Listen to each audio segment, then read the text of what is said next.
इस वीडियो में हम लोग छत्तीसगढ़ माध्यमिक शिक्षा मंडल रायपुर द्वारा निर्मित प्रश्न बैंक 2023-24 का क्लास 12 गणित का एक समाकलन चैप्टर का क्वेश्चन देखेंगे। तो क्वेश्चन है हमारे पास इंटीग्रेशन 1/x² - 6x + 13 का जो है x के सापेक्ष समाकलन करना है। तो हम लोग जो दिया है उसको पहले लिख लेते हैं। दिया है समाकलन को हम लोग I से डिनोट करते हैं। I बराबर इंटीग्रेशन dx/x² - 6x + 13 ये हमें दे रखा है। इसको दे देते हैं समीकरण नंबर 1।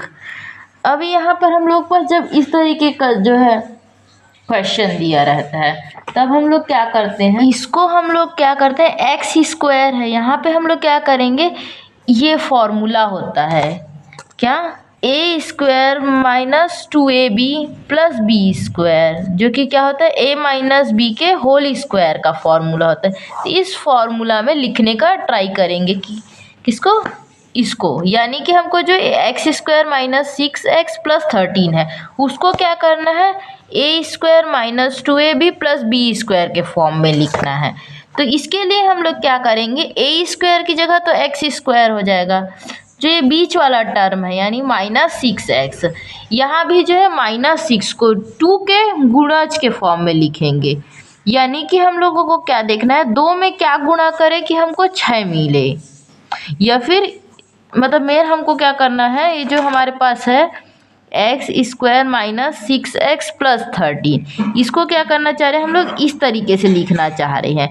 तो ये तो x² इसके जैसे हो गया, a² के जैसे, बीच वाला टर्म क्या है -6x। तो अब -6x को हमको क्या लिखना है, 2ab के जैसे लिखना है। तो इसके लिए हम लोग क्या करते हैं, पहले 2 को कर देते हैं। 2 में हम लोग, एक तो x हो जाएगा, 2 में हम लोग क्या गुणा करें कि -6 आ जाए। तो अगर हम लोग 2 में हम लोग -3 का गुणा करते हैं तो -6 आ जाएगा। यानी कि जो ये -6x है इसको हम लोग इस तरीके से तोड़ करके लिख सकते हैं, तो ये 2ab के रूप में आ जाएगा। इसको हम लोग क्या लिखेंगे, इंटीग्रेशन dx, तो ऊपर ये ऐसे ही रहेगा, x² - 2 × 3x + 13 ये लिख दिए। यानी कि हमें 6x को 2 × 3 के इसमें लिख दिए बस। अब हमको क्या करना है, जो हम लोग यहाँ पर गुणा किए हैं ना उसी को क्या करना है, यानी कि हम लोग क्या किए थे, 2ab के फॉर्म में लिखे थे, तो 2 तो ये अलग हो गया इसको, और हम लोग क्या गुणा किए, 3 किए, 2 × 3 6 आ रहा था। तो जो 3 है इसी का वर्ग को क्या करते हैं, जोड़ देते हैं एक बार और एक बार घटा देते हैं। तो 3 के वर्ग को एक बार जोड़ देते हैं और फिर 3 के वर्ग को एक बार घटा देते हैं। यानी सबसे पहले हमको क्या करना है, जिसमें जो बीच वाला पद रहेगा उसको 2 के गुणे के फॉर्म में लिखना है, क्योंकि हम लोग को इसे 2ab के रूप में लाना है। फिर उसके बाद हमें क्या करना है, जिसका जो हम लोग गुना किए हैं ना 2ab लिखने के लिए, यहाँ जैसे 3 का किए उसी का वर्ग को एक बार जोड़ना है और एक बार घटाना है। अब हम लोग क्या करेंगे, इसको समाकलन dx, ये x², ठीक है, -2ab वाला जो टर्म है वो, प्लस ये एक वर्ग वाला को यहाँ ले आते हैं, 3 का वर्ग, और जो 13 है इसको इधर रहने देते हैं, और ये जो -3 है ना इसको भी 3 का वर्ग यानी इसको भी इधर रहने देते। मतलब हम लोग क्या किए, बस इसको इधर लिख लिए, इसको इधर कर दिए। अब हम लोग देख सकते हैं ये जो टर्म है x² - 2 × 3x + 3 का स्क्वायर, ये क्या है, इस फॉर्मूले में आ गया है, a² - 2ab + b², जो कि क्या होता है a - b का स्क्वायर। यानी कि हमको क्या पता है, हम जानते हैं जो a - b का स्क्वायर होता है वो क्या होता है, a² - 2ab + b², और ये जो टर्म है यहाँ से यहाँ तक का ये इसी के जैसे है। यानी कि a बराबर क्या है, x है, b बराबर क्या है हमारे पास 3 है। तो हम लोग क्या कर सकते हैं, इतना को इस फॉर्म में लिख सकते हैं। तो लिख देते हैं। तो हमारे पास क्या आएगा, तो हमारे पास आएगा I बराबर इंटीग्रेशन dx, वैसे ही रहने देते हैं नीचे में। यहाँ पर हम लोग देख सकते हैं ये क्या है, x square minus 2 into 3x plus 3 square. इसको हम लोग इस फॉर्मूला में लिख सकते हैं। अगर a बराबर x, b बराबर 3 कंपेयर करें तो a का वर्ग a माइनस बी का होल स्क्वायर है। तो a माइनस बी यानी कि x माइनस बी की जगह 3 इसका होल स्क्वायर प्लस 13, और ये क्या है माइनस 3 का वर्ग क्या हो जाएगा 9। इसको हम लोग हल कर लेते हैं आगे। तो I बराबर हमारे पास आएगा इंटीग्रेशन dx बटे x माइनस 3 का वर्ग प्लस 13 में से 9 गया, कितना बचेगा 4। अब हमको कहना, इसको दे देते हैं समीकरण नंबर 2। यहाँ पर हम लोग क्या करते हैं, जो x माइनस 3 है और ऊपर में हम लोग ये किसके सापेक्ष करें, x के सापेक्ष करें। तो हम लोग क्या करते हैं, x माइनस 3 को प्रतिस्थापित कर देते हैं किसी नए चर से। तो मान लेते हैं हम लोग x माइनस 3 बराबर t रखते हैं, ठीक है।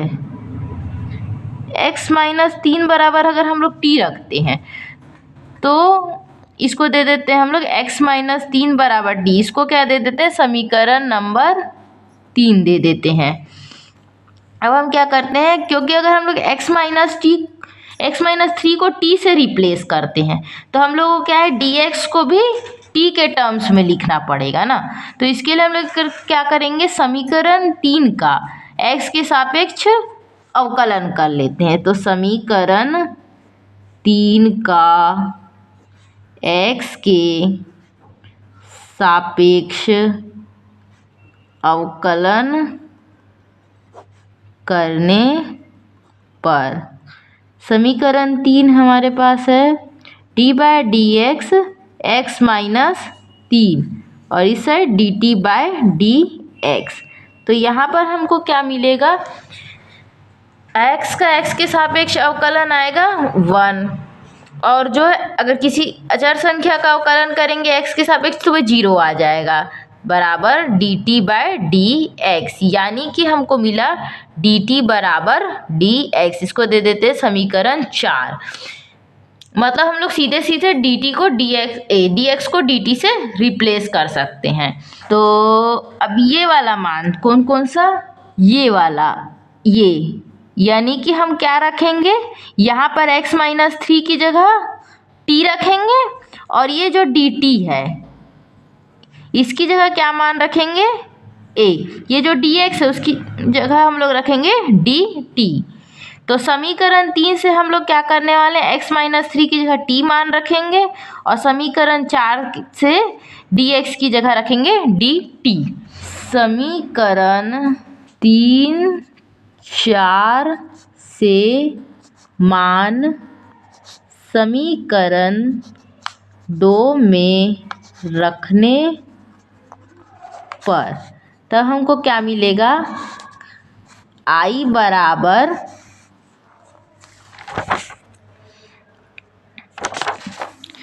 dx की जगह हम लोग रख दिए dt। x माइनस 3 था तो उसकी जगह क्या रखेंगे t, और x माइनस 3 का क्या था हमारे पास, स्क्वायर था ना, तो t का स्क्वायर हो जाएगा प्लस 4। तो ये हम लोग अब इसको इस तरीके से ले आए हैं। और हम जो है फॉर्मूला जानते हैं, हमको क्या पता है, चूँकि फॉर्मूला पता है, अगर हमारे पास है integration dx x square plus a square, तो इसका जो समाकलन होता है यानी 1 by x square plus a square, इसका समाकलन x के सापेक्ष क्या होता है हमारे पास, 1 by a tan inverse x by a plus समाकलन नियतांक। ये हमारे पास फॉर्मूला है। तो उस फॉर्मूला से हम लोग क्या लिख सकते हैं, आई बराबर x square plus a square. तो यहाँ पर हम लोग देख सकते हैं दो, ये जो 4 है ना, इसको भी हम लोग किसके रूप में लिख सकते हैं, यहाँ पर लिख लेते हैं d t by t square plus 2 का वर्ग लिख सकते हैं। तो ये क्या हो जाएगा, सेम इसी रूप में आ जाएगा, x square plus a square. तो ये आएगा 1/a, ये बराबर है ना, बराबर है ना कि माइनस है। 1/a यानी कि 1/2 tan इनवर्स, और x की जगह यहाँ पर हमारे पास t है ना, जो चर संख्या है, बाय 2 प्लस c। अब हम लोग क्या करेंगे, यहाँ पे हम लोग जो t, इसको दे देते समीकरण नंबर 5। लेकिन जो t है, हम लोगों के क्वेश्चन में जो चर दिया था वो दिया था x ना कि t, और t हम लोग किसको रखे थे, यहाँ समीकरण 3 में x - 3 को।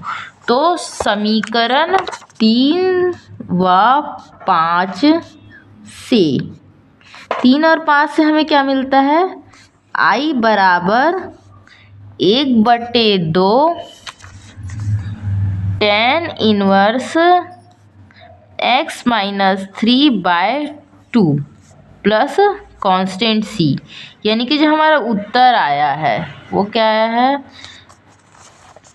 जो समाकलन दिया हुआ था निकालने को, 1/x² - 6x + 13 dx। इसका मान क्या आया है, 1/2 tan inverse x - 3/2 plus c। ये क्या है, हमारे पास आंसर है।